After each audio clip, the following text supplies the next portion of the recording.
अस्सलाम वालेकुम। तो सीन ऐसे हैं कि ट्रंप ने जो 5 दिन की डेडलाइन दी थी कि हम इस 5 दिन के दौरान किसी भी एनर्जी सेक्टर के ऊपर अटैक नहीं करेंगे और हमारी ईरान के साथ निगोशिएशंस चल रही हैं, वो डेडलाइन कल ख़त्म हो गई है। इंटरेस्टिंगली इनफ कि ट्रंप ने कल फिर एक और ट्वीट मार दी सोशल ट्रूथ पे कि भाई अभी हम 10 दिन मज़ीद अटैक नहीं करेंगे क्योंकि मुझे लग रहा है कि ईरानी बड़े अच्छे लोग हैं और हम जो है इससे हमारी निगोशिएशन पॉजिटिव सेंस में जा रही हैं। और पिछले 10-15 दिन से ट्रंप कॉन्टीन्यूसली सोशल ट्रूथ के ऊपर कभी कुछ कहते हैं, कभी कुछ कहते हैं, कभी कुछ कहते हैं। ऐसा क्यों है? क्या ये हमारे लिए है? क्या वो पूरी दुनिया को कह रहे हैं? नहीं, ऐसा बिल्कुल नहीं है। ट्रंप ये सारी ट्वीट्स या ये सारे थ्रेड्स जो वो कर रहे हैं सोशल ट्रूथ पे, ये डोमेस्टिक कंजम्पशन के लिए हैं, ये अमेरिकन्स के लिए हैं कि भाई ईरान के साथ जंग ज़रूरी थी और अब हम इसको कंटेन कर रहे हैं। हालांकि हकीकत इसके बिल्कुल अपोजिट है।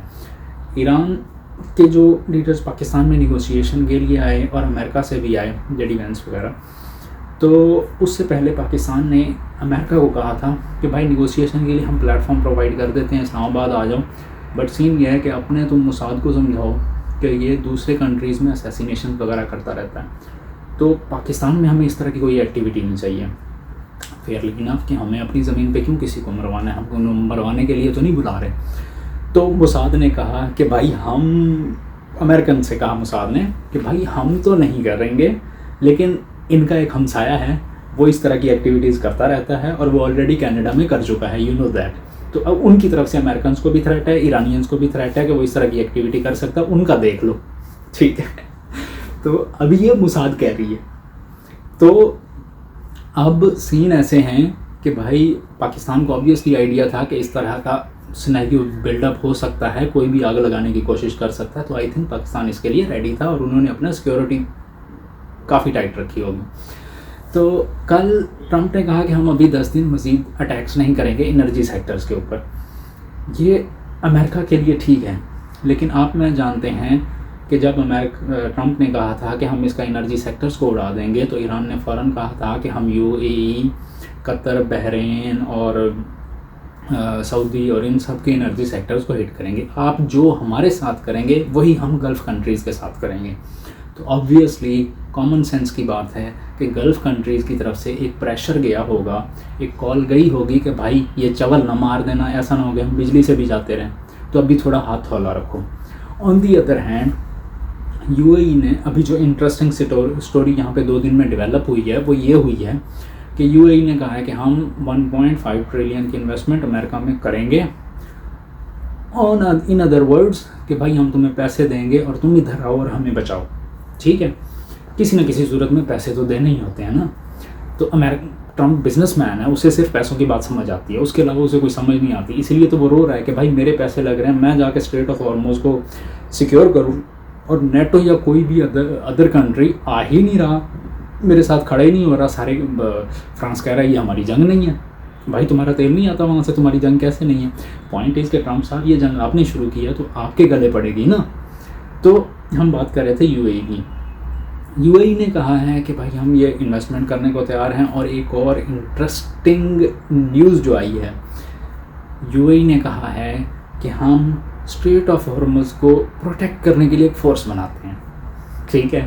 मतलब पहले तो इनकी फ़ौज पूरी है, लेकिन अब एक नई फ़ौज बनाते हैं। उसका काम ये होगा कि ये स्ट्रेट ऑफ हॉर्मुज़ को प्रोटेक्ट करेगी। इसमें उसने सऊदी और कतर, बहरीन और दूसरे गल्फ़ कंट्रीज़ को इनवाइट किया है जिसका ऑयल यहाँ से जाता है। आई थिंक कुवैत भी इसमें शामिल है। ईरान तो एक बात कहता है कि भाई कुवैत तो हमारा हिस्सा था जो बाद में, बहरीन हमारा हिस्सा था जो बाद में अलग हो गया, तो हमें बहरीन वापस चाहिए। अब ईरान ने जब ये सुना है कि भाई ये फ़ोर्स बनाने की बात कर रहे हैं, तो ईरान ने 2 दिन से दोबारा हमले शुरू कर दिए और टिका के मार रहा है। मतलब ड्रोन्स अटैक हो रहे हैं अच्छे खासे। और इसमें आई थिंक कल 2 लोगों की या 4 लोगों की डेथ भी हो गई है। मुझे अभी फिगर याद नहीं है, बट कल रात मैंने न्यूज़ में देखा था कि इधर यूएई में कुछ लोग डेथ्स हुई हैं। ऊपर से ईरान इसराइल के ऊपर टिका के बमबारी कर रहा है, ड्रोन मार रहा है। तो भाई आप ईरान को इस सिचुएशन में ये कह रहे हैं कि हम स्ट्रेट ऑफ हॉर्मुज़ के ऊपर फोर्स बनाएंगे, तो वो आप उसे प्रवोक कर रहे हैं, ठीक है। तो आपको ये नहीं करना चाहिए, कंटेन इट। लेकिन यूएई की गवर्नमेंट क्या सोच रही है वी डोंट नो, उन्हें सही लगा होगा तो उन्होंने ये अनाउंस कर दिया। तो ये सिचुएशन है कि अगर ये ईरान ये कहता है कि अगर आप इस तरह की कोई फोर्स बनाते हैं और आते हैं तो ये पर्शियन गल्फ है, ये हमारा है, अगर आप इसके ऊपर करेंगे अटैक या फोर्स खड़ी करेंगे तो हम आके आपको रस अल खैमा वगैरह वगैरह पे भी कब्ज़ा कर लेंगे, हम बहरीन पे भी कब्ज़ा कर लेंगे।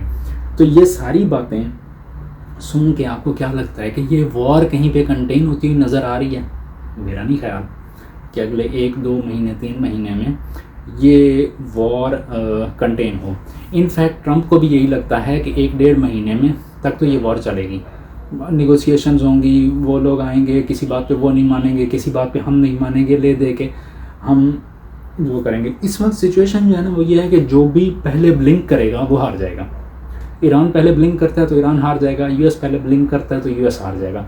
इसलिए कोई भी अपने मौक़िफ़ से पीछे नहीं हटना चाह रहा, वो एक जगह पे आके लाइक डेड एंड पे हैं। तो इस सिचुएशन में मेरा नहीं ख्याल कि अगले 1-2 महीने तक ये वॉर रुकने वाली है। अब अमेरिका और ईरान निगोशिएशन कर रहे हैं, अच्छी बात है। इस सब के बीच में इसराइल कहाँ है? नो वन नोज़ कि इसराइल क्या कर रहा है। इसराइल इस वक्त लेबनान के ऊपर अटैक्स कर रहा है और वहाँ पे वो फास्फोरस बम यूज़ कर रहा है। फास्फोरस बम वो होते हैं जिनका वो वाइट स्मोक और वो आपको नज़र आता है और उसमें इंसानों की हड्डियाँ तक गल जाती हैं। क्या ये वायलेशन नहीं है इंटरनेशनल लॉज की कि आप जंग में इस तरह के वेपन्स यूज़ नहीं कर सकते? मतलब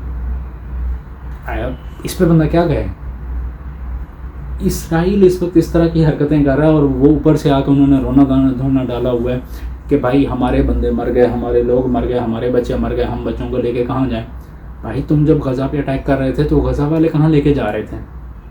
जब तुमने ईरान में स्कूल के ऊपर अटैक किया है तो वो बच्चियाँ मारी हैं तुमने मुसलमानों की बच्चियाँ मारी हैं, वो ईरान की बच्चियाँ नहीं थी, तुमने मुसलमानों की बच्चियाँ मारी हैं और अब तुम रोना शुरू हो गए हो। तो भाई पाकिस्तान में आपको सुन्नी या लिबरल क्लास जो भी चूरन बेचे कि ईरान ग्रेटर पर्शिया के लिए लड़ रहा है, शियाइज़म के लिए लड़ रहा है, भाई सीधी सी बात यह है कि ईरान हक़ के लिए लड़ रहा है। मैं ये इस्लाम नहीं कह रहा, लेकिन ऑब्वियसली मेरा ज़ाती ख्याल है कि इस्लाम के लिए लड़ रहा है, लेकिन ईरान हक़ के लिए लड़ रहा है। गज़ा के ऊपर हमें लड़ना चाहिए था ना, हम नहीं गए, हमारे मुसलमान बहन भाई थे। और लेबनान में क्या हुआ है, सूडान में क्या हो रहा है, इसके पहले लीबिया वगैरह में क्या होता रहा है, तो हम तो कहीं नहीं गए, हम तो मुल्क खेलते रहते हैं। तो भाई मेरा ज़ाती ख्याल ये है कि ईरान हक़ के लिए लड़ रहा है, ये उनका हक़ है। तो अभी इसराइल की अगर चीखें निकल रही हैं तो देखें, जान बहुत कीमती होती है, चाहे वो मुसलमान की हो या मज़लूम गैर मुस्लिम की। जालिम गैर मुस्लिम की नहीं, जालिम चाहे मुस्लिम हो या जालिम की जान के साथ यही होना चाहिए। लेकिन जो बेगुनाह होते हैं उसके लिए इस्लाम कहता है कि आपने खड़े होना है। डज़न्ट मैटर वो शिया है, वो सुन्नी है, वो यहूदी है, वो ईसाई है, मज़लूम है तो मुसलमान खड़ा होगा। तो भाई मेरा ज़ाती ख्याल ये है कि ईरान इस वक्त हक़ के लिए लड़ रहा है। आपका जो भी ख्याल हो आप नीचे कमेंट्स में मेंशन कर सकते हैं। So I just recently started this channel, तो अभी मुझे फ़ील होता था कि मेरी आवाज़ नहीं है, तो I just started this channel. So if you like this video please subscribe this channel and share your reviews के नीचे कमेंट्स में कि आपको क्या लगता है। तो हम इसके ऊपर बातें करेंगे कि दुनिया किस तरफ जा रही है, और विद टाइम मैं जो अपनी थॉट्स आपके साथ शेयर करूँगा कि मुझे क्या लगता है कि दुनिया या चीज़ें किस तरफ जा रही हैं और आगे फ्यूचर कैसा है। बिकॉज आज जो कुछ हो रहा है, I was thinking and knew about it 10 years ago. 2015-16 में मुझे लगता था कि जंगें होंगी और हमें अपना कुछ ना कुछ प्रोटेक्ट करना चाहिए। तो मेरे इनर सर्कल में सबको पता है, यूनिवर्सिटी के दोस्तों में सबसे डिस्कशन होती थी। लेकिन यहाँ पे लाइक अभी मैंने चैनल स्टार्ट किया है तो बातें करेंगे। तो बाकी अल्लाह मालिक है, अल्लाह पाक हम सब पे रहम करे, हमें और आपको और जो भी हमारे प्यारे इन मुल्कों में हैं जो वॉर जोन में हैं उनको अपनी हिफ्ज़ व अमान में रखे। यहाँ तक वीडियो देखने का बहुत बहुत शुक्रिया। आपसे इंशाल्लाह नेक्स्ट वीडियो में मुलाकात होगी। अल्लाह हाफ़िज़।